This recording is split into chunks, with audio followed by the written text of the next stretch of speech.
शिवाजी के विचारों को नहीं मानती बीजेपी, मूर्ति गिरने पर राहुल गांधी का हमला। कांग्रेस नेता और लोकसभा में नेता प्रतिपक्ष राहुल गांधी ने शनिवार को कोल्हापुर में छत्रपति शिवाजी महाराज की प्रतिमा का अनावरण किया।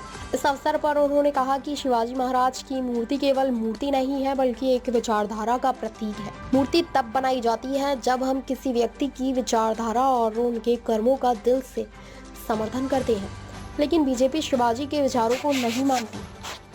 राहुल गांधी ने कहा कि बीजेपी शिवाजी महाराज की विचारधारा का पालन नहीं करती है। ये लोग 24 घंटे विचारधारा के खिलाफ काम कर रहे हैं।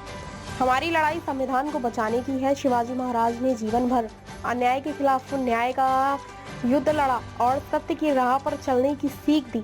हम उन्हीं के रास्ते पर चलकर लोगों के न्याय के हक की लड़ाई लड़ रहे हैं। उन्होंने कहा कि छत्रपति शिवाजी महाराज का संदेश था कि देश सभी का है, सबको साथ लेकर चलना है और अन्याय नहीं करना है। आज संविधान शिवाजी महाराज की सोच का प्रतीक है। यही सोच संविधान में समाहित है। के लिए उन्होंने पूरी जिंदगी संघर्ष किया। राहुल ने यह भी कहा कि जब हम शिवाजी की मूर्ति का उद्घाटन कर रहे हैं तो हमें यह संकल्प लेना चाहिए कि हमें भी उनके सिद्धांतों के लिए लड़ना चाहिए। आज विचारधारा की लड़ाई चल रही है जिससे शिवाजी लड़ रहे थे।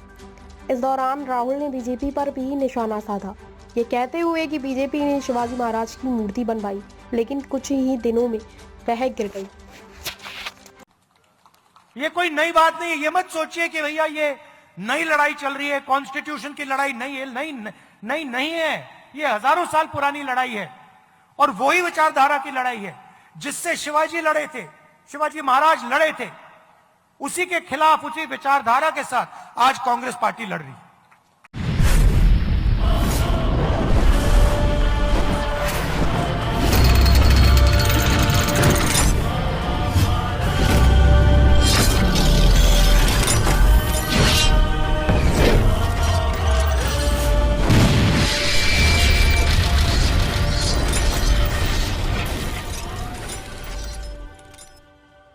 अगर आप ये वीडियो YouTube पर देख रहे हैं तो हमारे चैनल को सब्सक्राइब करें और बेल आइकन को दबाना ना भूलें। अगर आप Facebook पर ये वीडियो देख रहे हैं तो हमारे पेज को लाइक करें।